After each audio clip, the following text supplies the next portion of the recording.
Okay, let's see which one of your favorite series I leave off this list.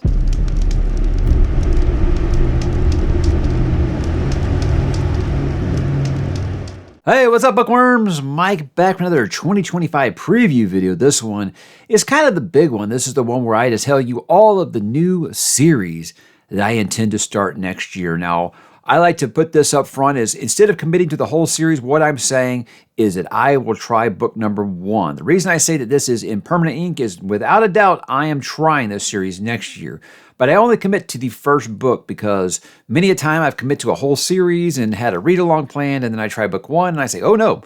And I realize I have just screwed over a lot of people. So from now on, I just say, I'm going to give that series a try for the first time. Now, if you're talking about, hey, well, what about continuing with Larry Correia's series? I'm like, this is just new series. I might make a different video for series I hope to complete next year because I know you Malazan folks are going to be after me again, and I understand. But with this, it's just new series. But again, it is just for book number 1. And I've got it listed down to 10 here. Now, last year, I wasn't able to get all of them on there, so that one is going to be on here again. So if you're a constant watcher, you probably know exactly what that is. But let's go ahead and start the list now. First up, I thought that this was a vampire series, but it turns out it is just an epic adult dark fantasy series. I'm talking, of course, about ℙ𝕦𝕤𝕤 the Damned. ℙ𝕦𝕤 the Damned. Is it Jonathan Mayberry or is it Mulberry? Mulberry? Like Mulberry? Sorry, sometimes my Eastern Georgia growing up just comes out of me. But ℙ𝕦𝕤 the Damned is one that I heard a lot about. It's very much a hat tip to Lovecraft and Elric. He's a big Elric fan. Apparently, there's a lot of themes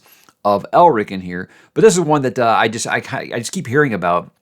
And now I believe the trilogy is done. I said, okay, that'll be one I'm going to go ahead and check out. Really, the only feedback I've heard is that it's very messed up. Like, it's super grimdark. Like, to the point to where people that were seasoned in grimdark are like, it's too much for me. I had to DNF it because it's just so messed up. So, to me, again, it takes a whole lot for me just to be absolutely grossed out to a point where I can't read anymore. So I'll be interested to see what the content is in here. But with a name like The Damned, I thought it was just a vampire series, but I guess not. It is apparently just a dark fantasy series. But yeah, I've heard really good things about it, but I don't have a physical copy, so I'm dealing with the old Kindle there. Next up, this is one I get a ton of requests for. There's going to be a read-along coming along, and I got these beautiful editions, so it is going to be time, guys, for the Dandelion Dynasty by Ken Liu. Epic fantasy influenced by East Asian philosophies and traditions.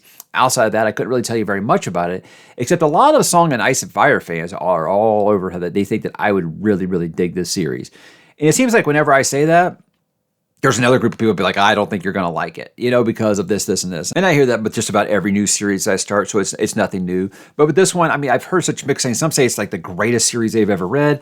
Other people say it's way too overcomplicated and things like that. And it's really tough to learn the names and the locations and all that. And I think that anytime you got a series that's as big as this one is, that's going to kind of happen. But it sounds like it's quite the sprawling epic. But excited. It probably won't be till the middle of the year because there are some people that are doing a read-along on the Discord server, and it's not going to be until, I want to say until the summertime, but I'll be starting book 1 when they start book 1, and I think other people have planned to start as well, and it's exciting because some booktubers that I greatly respect their opinions, they've had really great things to say about it. Next up, guys, another one I don't have a physical copy of, and it's one that I put off for a long time, but damn it, I am missing Dresden Files in my life, and I need kind of a substitute for that, and I've heard that is Alex Verus. This was one by Benedict Jacka. I heard it was complete, but I think like a 12th book came out. Now, I don't know if it's complete or if he's decided to keep going with it or what, but I did notice when I was getting this ready that there is a 12th book that came out ever since I thought I had the whole series. Maybe there's more. I don't know, but I'll be committing to book number 1, which is called Faded. This is a series that's very much kind of commonly referred to as great value Dresden Files. For me, if you have a really good ripoff of something, I'm there for it. Like I said, I loved Silent Hill when everybody was like, oh, it's just a Resident Evil ripoff. To me, imitation is the sincerest form of flattery if it is done correctly. But with this, very much is what I guess he's the London version of Harry Dresden. He's a mage. I believe it's almost like John Smith in The Dead Zone by Stephen King, where he can kind of see future events, and he can kind of choose to intervene on those kinds of things. That's just kind of what I've heard. He's a diviner, I believe. That's what it is. So interested to check it out. I've heard it's one of those that it starts a little slower than Dresden Files does, but then it gets just like consistently great along the way. And so I say I commit to book one, but these are a little smaller reads, and I'm excited to dig into it because, like I said, since there are no new Dresden Files, it seems anytime soon, I am going to be looking for something to kind of fill that void until we do get another Dresden Files book. And Alex Verus is one I've kind of kicked down the road a couple of years now, and I want to make sure that 2025 is the year it finally does happen. Something that hasn't happened in a couple years is a new adventure with Royce and Hadrian. You think it's because you finished Rhaenyra Revelations? Yes, but I never read Rhaenyra Chronicles, the prequel series, and it's finally going to happen in 2025. Look, I miss my guys. That's my boys, man. That's my favorite duo maybe in all of fantasy. I love Royce and Hadrian. I could not get enough of that adventure in Revelations, and I've been excited to kind of go back with this. It was like, I don't know, I was with prequels, I'm always like, it's just, you know the characters are safe and things like that.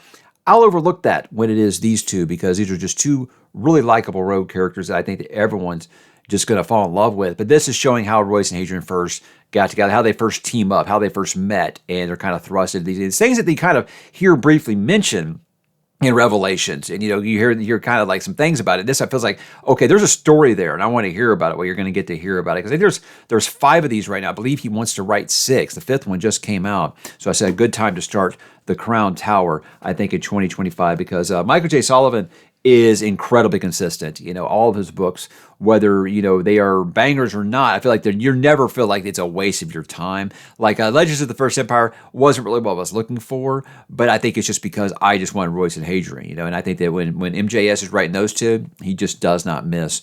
And I'm excited to visit those two again, as well as starting a brand new series from an author who I hadn't really heard a ton about until like the last year, and then I couldn't stop hearing about it. I had that meeting with Ryan Cahill and Christopher Rocchi up in Dallas, and a name that kept coming up was Philip Quantrell. And I was like, I've heard a lot about his series, and there was other booktubers there who were just saying like his series is just like really super addictive.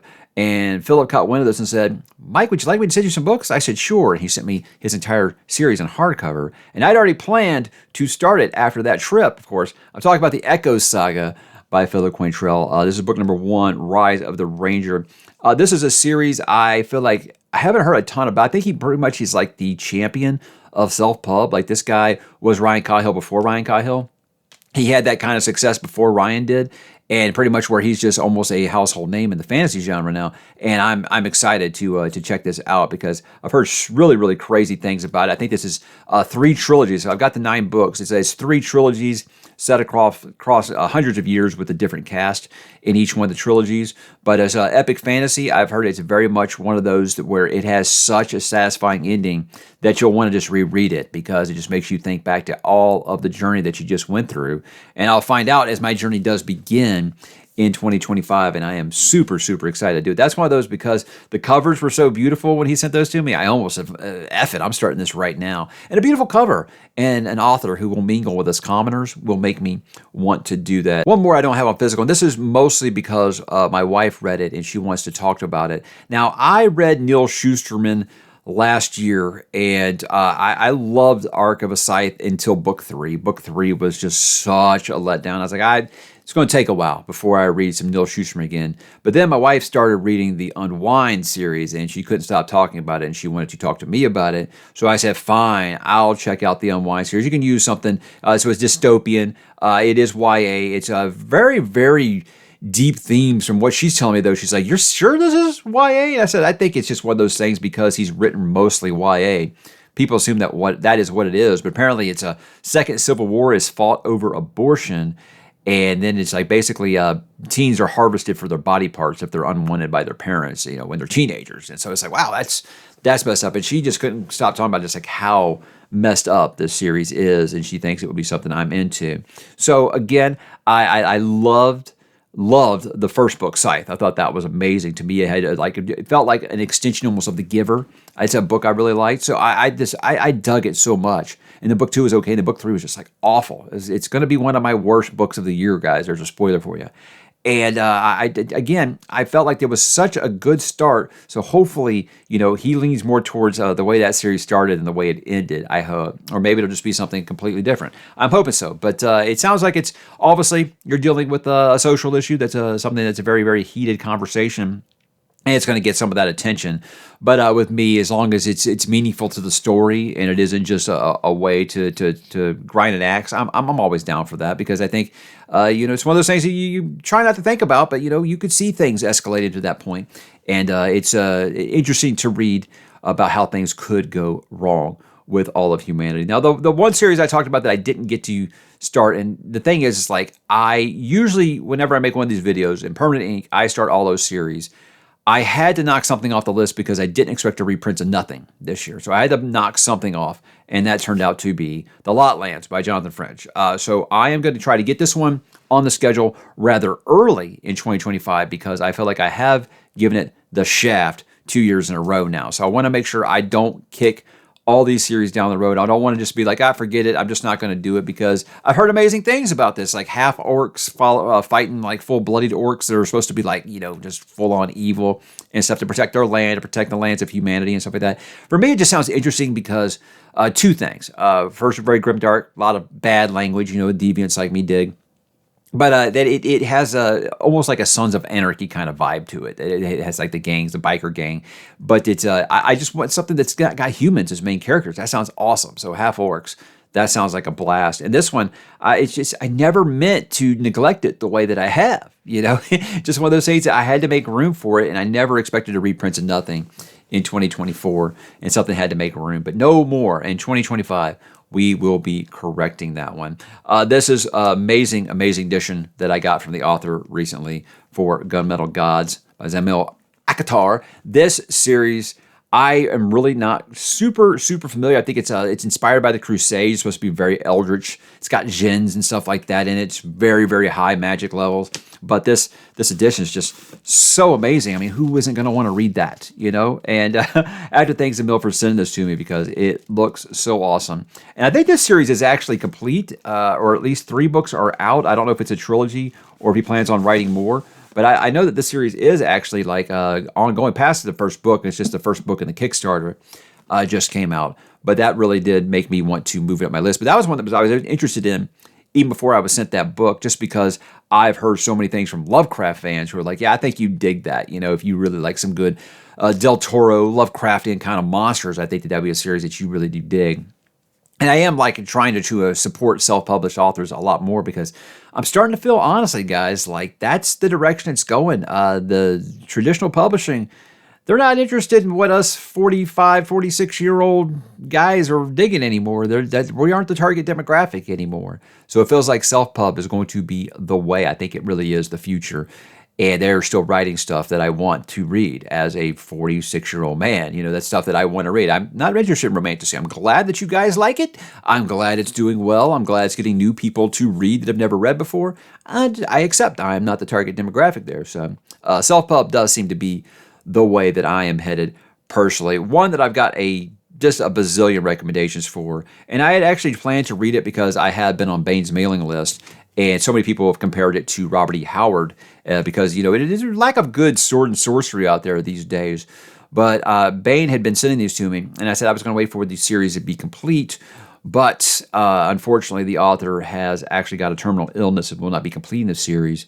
But from what I understand, you can read the 3 books of the Chronicles of Hannivar right now, and it does tell a complete story. So I will be picking up, what is this one? Lord of the Shattered Land. I don't really know what this is about. It's just sword and sorcery. I mean, you don't have to pull my arm too hard when it comes to sword and sorcery. For me, of course, the comparison is always going to come back to Conan, because Robert E. Howard is the one who kind of set the standard for that. But from what I've gathered from some people that I really like, Andrew really goes on about these books. Several others, I'm just drawing a blank right now. I think Leslie over at Nerdy Narrative has been really high on them. But pretty much everyone who has given them a chance has said really awesome things about them. So I want to thank Bane for getting these to me.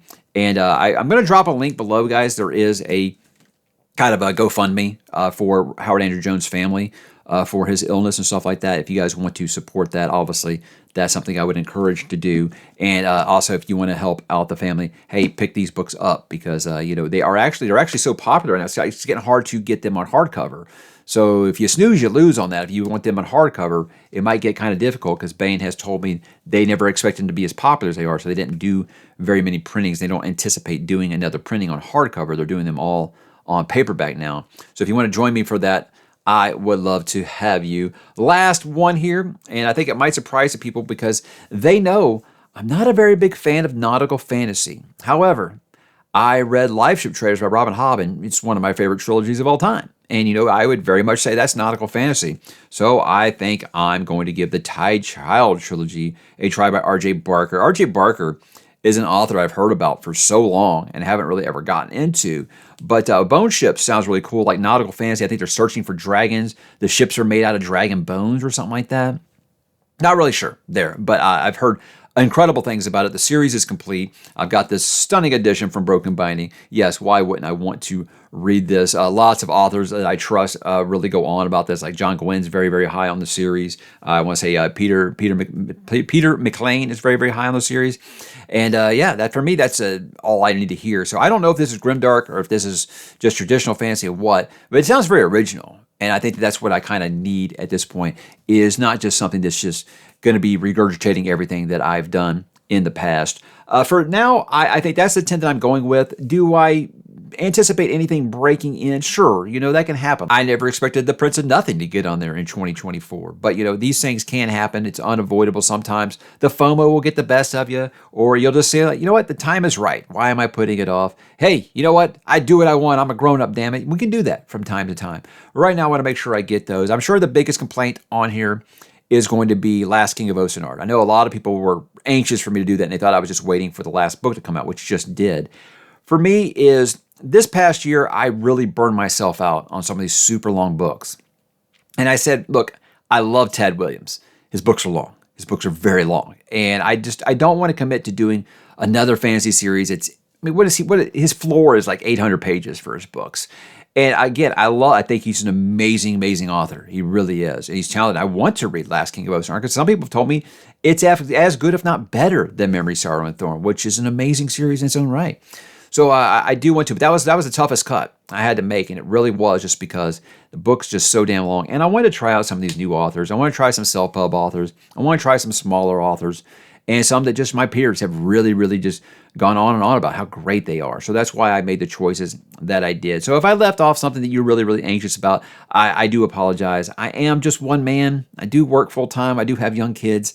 It's hard for me to read everything I want. I wish I could clone myself. Just read all day. It would be really, really great, but I cannot do that. So I have to really make these selections with great, great care. And that's what I've done here with these 10. I feel like it's a good mix of, some dystopian. I got some fantasy in here. I got some sci-fi. I got some weird, crazy, dark, epic fantasy. It's mostly fantasy. And again, guys, I say as I am a fantasy channel, so I'm going to kind of lean that way. But when it comes to series, I feel like that's just really what fantasy is. Horror, sci-fi, it doesn't seem like the majority of them can be standalone, whereas it seems like fantasy is all just 8-9 book series now. So that's going to kind of lead the way here, and that's lead the way that it did. And I'm excited about it, and I can't wait to talk to you guys more about it when we get there. So if you guys want to join me for any of these next year, I will just keep your eye on the monthly TBR videos. I'll let you know with plenty of time in advance when I'm going to be reading some of these, but I'm excited to do so, and I'm excited to talk to you guys about them. And if you want to join me on them, I would love to have you. Drop in the Discord. We'll probably open a channel if enough people are interested in reading some of these with me, and we can chat about it there while we do read. So 2025 is right around the corner, guys. I'll go ahead and tell you, I think I'm going to start with the Echoes saga in January. That's the one I'm leaning right now to start first, but it will be quick and furious. I cannot wait to do it. So drop in the comments, guys. Let me know what you think about any of these, what new series you think you might start in 2025, and I will talk to you there.